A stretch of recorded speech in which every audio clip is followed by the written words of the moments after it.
Phone tapping కేసులో పోలీసులు దర్యాప్తు వేగవంతం చేశారు. నల్గొండ, హైదరాబాద్ లో ఫోన్ ట్యాపింగ్ సెంటర్లు ఏర్పాటు చేసినట్టు పోలీసులు గుర్తించారు. వరంగల్ దగ్గర పర్వతగిరి, సిరిసిల్ల, ఖమ్మంలో ట్యాపింగ్ సెంటర్లను ఏర్పాటు చేశారు. ఇప్పటి వరకు మొత్తం 7 ఫోన్ ట్యాపింగ్ సెంటర్లు ఏర్పాటు చేసినట్లు గుర్తించారు. నల్గొండ వీటీ కాలనీ, రంగారెడ్డి, మహబూబ్ నగర్ జిల్లాలో మానిటరింగ్ సెంటర్లను ఏర్పాటు చేశారు.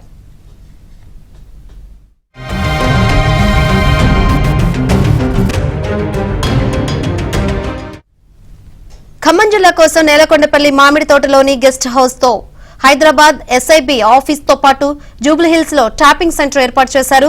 కానిస్టేబుల్ నుంచి డీసీపీ స్థాయి వరకు ట్యాపింగ్ ను అడ్డుపెట్టుకుని సెటిల్మెంట్స్, బెదిరింపులు చేశారు. నేతల కనుసన్నల్లో ఫోన్ ట్యాపింగ్ చేసినట్లు పోలీసులు గుర్తించారు. ఇప్పటి వరకు పోలీసులు 4 కానిస్టేబుల్స్ ను అదుపులోకి తీసుకున్నారు. ఫోన్ ట్యాపింగ్ కేసులో పలువురు నేతలకు నోటీసులు ఇచ్చి విచారించే అవకాశాలున్నాయి.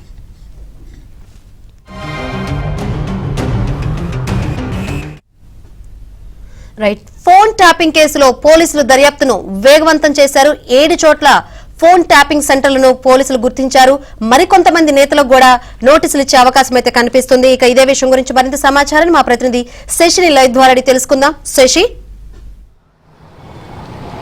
ఫోన్ ట్యాపింగ్ కేసులో పోలీసులు ముమ్మర దర్యాప్తు కొనసాగిస్తున్నారు. ఇప్పటి వరకు ఎక్కడెక్కడ ఫోన్ ట్యాపింగ్ కి సంబంధించినటువంటి కేంద్రాలు ఏర్పాటు చేశారన్న అంశాల గురించి కూపీ లాగుతున్నారు. ప్రధానంగా 7 చోట్ల ఫోన్ ట్యాపింగ్ కి సంబంధించినటువంటి కేంద్రాలు ఇప్పటివరకు ఏర్పాటు చేసినట్టుగా పోలీసులు గుర్తించారు. హైదరాబాద్ తో పాటు ఇటు నల్గొండ, అలాగే వరంగల్ జిల్లాలో కూడా, ఖమ్మం జిల్లాలో కూడా ఈ ఫోన్ ట్యాపింగ్ కి సంబంధించిన ప్రత్యేకంగా కేంద్రాలను ఏర్పాటు చేసుకుని ప్రతిపక్ష నేతల మీద ఫోన్ ట్యాపింగ్ తో నిఘా పెట్టినట్టుగా కూడా ఇప్పటికే పోలీసులు గుర్తించారు. ప్రధానంగా నల్లగొండలో వీటీ కాలనీలో ఒక ఫోన్ ట్యాపింగ్ కేంద్రాన్ని ఏర్పాటు చేసి ప్రధానంగా రంగారెడ్డి, మహబూబ్ నగర్, హైదరాబాద్ జిల్లాలకు సంబంధించినటువంటి నేతలతో పాటు నల్లగొండ జిల్లాలకు సంబంధించినటువంటి నేతల మీద ప్రత్యేకమైనటువంటి మానిటరింగ్ ఏర్పాటు చేశారు. ఇక ప్రతిపక్షంలో ఎవరైతే చాలా కీలకంగా ఉంటారో, ఆయా జిల్లాల్లో ఏ పార్టీకి సంబంధించినటువంటి నేతలు ఎక్కువగా ప్రాబల్యం ఉంటారో అలాంటి నేతల మీద ప్రత్యేకంగా నిఘా ఉంచి వారికి సంబంధించినటువంటి కదలికలు ఎప్పటికప్పుడు తెలుసుకుని ఉన్నతాధికారులకు ఈ ట్యాపింగ్ సెంటర్ ద్వారా సమాచారాన్ని సేకరించి అందజేసినట్టుగా ఇప్పటికే పోలీసులు గుర్తించారు. మరోవైపు వరంగల్లోని పర్వతగిరిలో కూడా ప్రత్యేకంగా ఒక ట్యాపింగ్ సెంటర్ను ఏర్పాటు చేసి ఆయా జిల్లాలకు సంబంధించినటువంటి నేతల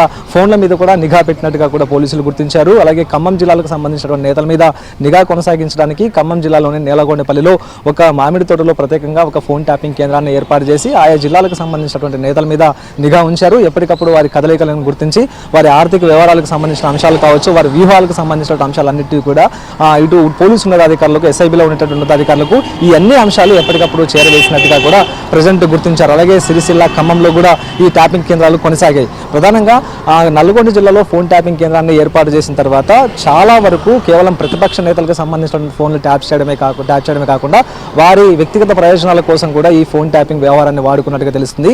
ఈ ఫోన్ ట్యాపింగ్ వ్యవహారంలో డీఎస్పీ స్థాయి అధికారుల నుంచి కానిస్టేబుల్ స్థాయి వరకు ఇందులో నియమితులయ్యారు. వీరంతా కూడా టీంలో పనిచేస్తున్నారు. ఎవరికి వారు వారి వ్యక్తిగత పనులను చక్కబెట్టుకోవడానికి, తర్వాత అక్రమ దందాలను కొనసాగించడానికి ఈ ఫోన్ ట్యాపింగ్ ను ఎక్కువగా వినియోగించుకున్నట్టు పోలీసుల దర్యాప్తు ఒక్కొక్కటిగా వెల్లడవుతూ ఉన్నాయి. నల్గొండ జిల్లాలో ప్రధానంగా 4 కానిస్టేబుల్ను ఇప్పటికే పోలీసులు అదుపులోకి తీసుకున్నారు. నల్గొండ జిల్లాకు సంబంధించినటువంటి కానిస్టేబుల్ ఖలీల్ ప్రభాకర్ రావు, అలాగే జానకిరాములతో పాటు మరొక కానిస్టేబుల్ కూడా అదుపులోకి తీసుకుని విచారిస్తున్నారు. ఇందులో ఒక కానిస్టేబుల్ చాలా కీలకంగా ఈ ఫోన్ ట్యాపింగ్ వ్యవహారంలో ఇందులో ఉన్నారు.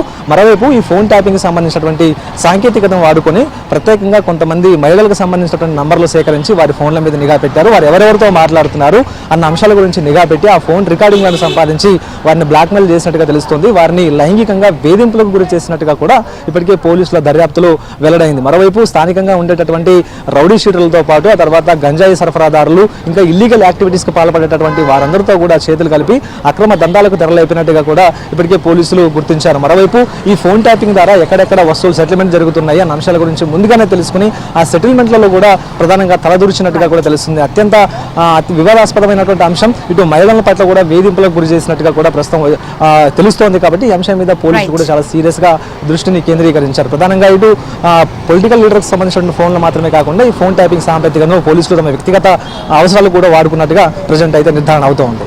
Right, thank you Shashi.